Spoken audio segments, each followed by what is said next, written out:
Now with the roundup of the day's headlines, it's the ITV News.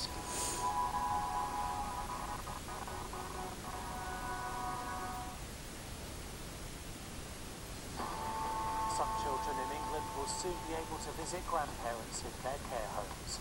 From April the 12th, babies and toddlers will be allowed to accompany up to 2 adult visitors. They will be allowed to come to visit at a time, and you will be able to see your grandparents. Isn't that lovely? Yes, lovely. And there's breaking news tonight about COVID passports. We'll have the details.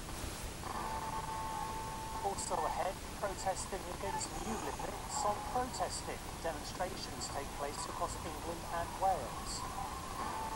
A family pays tribute to an 85-year-old great-grandmother killed in a dog attack, and...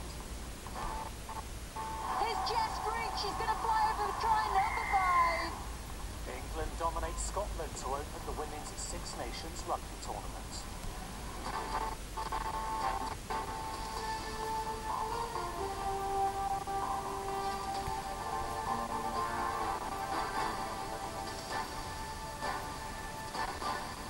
ITV News with Duncon, Golistarni. Good evening. In just over a week's time, care home residents who have endured a long and lonely year can finally be reunited with their youngest grandchildren. Residents in England will be allowed a second regular visitor indoors from April the 12th, with babies and young children allowed to come along too. The Prime Minister said the easing of restrictions was down to the tireless work of care home staff and the success of the vaccine rollout. Our political correspondent Hannah Miller has more. I have a great news to give you today. For Maureen and thousands of others, it's an announcement that couldn't be more welcome. From 12th of April, you will be able to see your granddaughter. Oh, isn't that lovely? Yes, lovely. An Easter surprise that gives everyone here a new lease of life. I'm so happy to hear that they will be able to see, and to see their excitement as well. It's a pleasure for me to do that. The satisfaction which you get when you see the smile on their faces. Visitors will still need to wear PPE and have a negative COVID test, though in some circumstances that could now be done at home. It's extremely tough. It takes a lot of time, administration time for the staff, particularly the testing, because every visitor needs to be tested. But it's the little price to pay for bringing loved ones together. Loved ones like Rob, who came here today to visit his sister Joan and brought news of his grandson. It's 5 months now. Yeah. This is his third visit since restrictions eased, and he's already seeing the benefits. I've noticed the difference in how the last couple of times I've been to see more granulates. It's going to make a lot of difference for Joan. Quality of life. You'll get to see your great nephew for the first time. Yes. What does that mean to you? Oh, it means a lot to me. It means everything. I love children. I really do. And amid the smallest taste of freedom, the government hinted at more to come. We will continue to do this carefully step by step come the summer. I want it to feel much more like normal for those living in care homes and their families going to visit. And for many, that can't come soon enough after almost a year of isolation, as they look forward to being able to greet more people like this. Hannah Miller, ITV News. Although daily deaths from COVID continue to fall, every one remains a terrible tragedy for at least one family. Marianne Pilling is one of the bereaved. Finally able to stop shielding due to her Down syndrome this weekend, she must still cope with the loss of her beloved husband Tommy, who also had Down syndrome but didn't make it through the pandemic. Garrett Vincent and to return. Marianne and her mum Linda are looking at some old photographs. Of the day 25 years ago when Marianne married the love of her life, Tommy Pilling. I'm not just saying it because he's not here. He was one of the most gentlest, sweetest person you would anybody would ever meet. Anybody that met Tommy fell in love with him. He was the best son-in-law I could they're going to be. Tommy died of COVID-19 on New Year's Day. It was the end of a marriage in which he and Mary Ann rarely spent more than a few hours apart. They travelled and they danced, and they overturned prejudices about the kind of lives people with Down syndrome can expect to have. People would stand there and they'd go, oh, are they brother and sister? No, actually they're married. Oh, really? I've never heard of that before. I have now. In her grief, Mary Ann has good days and bad days. She's still struggling to understand the pandemic and why it was that Tommy died. She does know, though, that she misses him terribly. He smiled as soon as I said his name. Yeah? He's my husband. He's your husband, isn't he? He'll always be your husband. Which I think, I don't think squeaky time. Squeaky time, yeah. And you loved him very much? Of course I do. I do, but never died. Dream about him a lot, don't you? Yeah. Yeah. What did you tell me the other day? You said Tommy comes to see you in your dreams, doesn't he? He does. Gives you lots of cuddles. Yeah. And she always wakes up smiling when she's had these nice dreams. Mary Ann is now among the many who've lost the person they held most dear in this pandemic. Her love story was different, but her heart is broken just the same. Geraint Vincent, ITV News. Back to Hannah now, and some breaking news about those controversial COVID certificates the government has been considering. Yes, Duncan, the government has confirmed that the COVID status certificates are on their way for entry into some sports events, theatres and nightclubs. To get in, you'll need to prove that you've either had a vaccination, a recent negative test, or what they're calling natural immunity from a positive test within the past 6 months. They won't be needed in shops or on public transport, and those pubs and restaurants that are expecting to be open in the next few weeks also won't be required to use these. We don't yet have the details on exactly how it will work, but the first trials get started in the next couple of weeks at the Hot Water Comedy Club in Liverpool. Then there's an FA Cup semi-final and the World Snooker Championship in Sheffield. We can expect to hear more on this on Monday. Yeah, thank you very much, Hannah.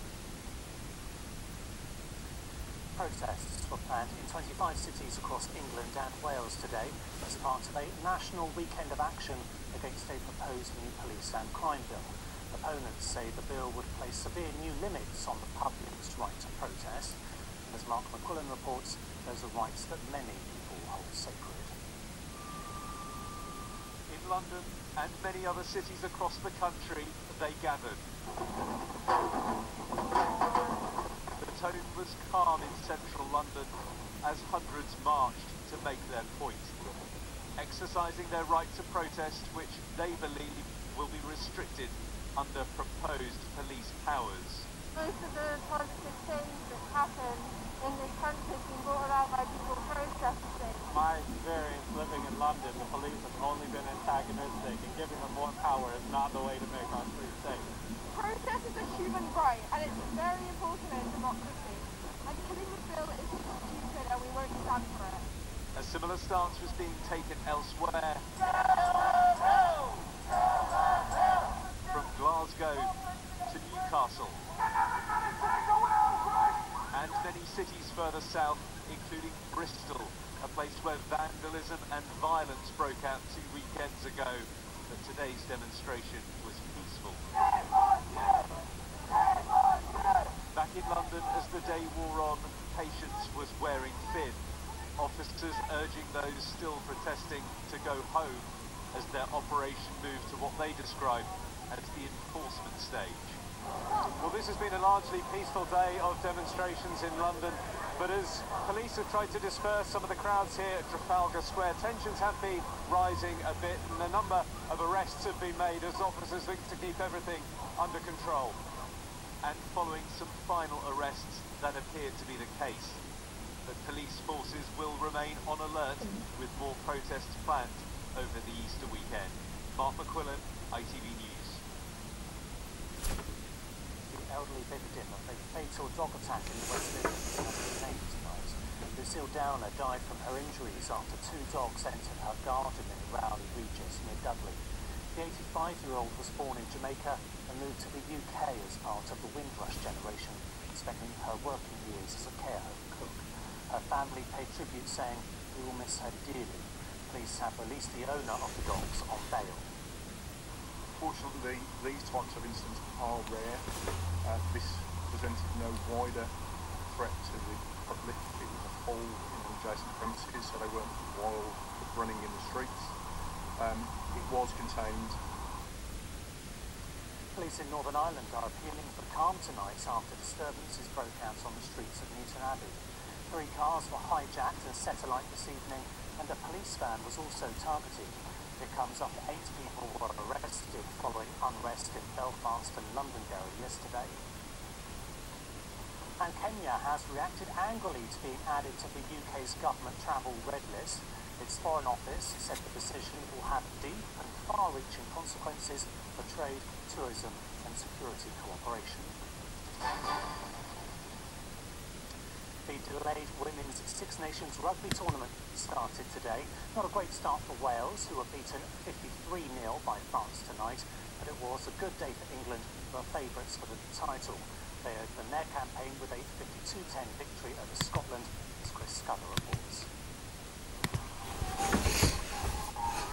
Scotland had never flowered against England in the Women's Six Nations before, and the Grand Slam champions in a shortened format this season because the coronavirus didn't hang around here. The Red Roses have made a habit of overpowering all comers, and they were unstoppable again. It was a special day for Bryony Cleal, winning only her 2nd England cap after a career wrecked by 7 years of injuries. Cleal, who goes over, topped off by her identical sister, Poppy. But if England's pack were dominant, they also had a flying wing to breach the Scotland defence with the score of the match. Still going, here's Jess Grigg, she's going to fly over and try another 5. Scotland were thrashed 53-0 in this fixture last season, so this was a welcome excursion across the England line. But any hopes of a comeback were ruined by a dangerous tackle and a red card. 8 tries for England. It will take a strong team to stop them on the new one-off finals day later this month. Chris Scudder, ITV News. And finally, Egypt has put on a spectacular multi-million-pound show to celebrate the relocation of some of its greatest ancient ruins.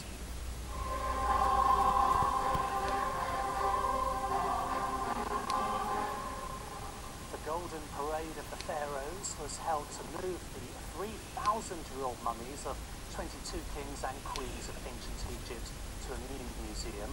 The convoy was made into a national spectacle, the remains transported in climate-controlled vehicles on roads specially repaved to prevent bumps. And that is it. The weather forecast is coming up next, but from all of us here on the Weekend News team, thank you for watching. Good night.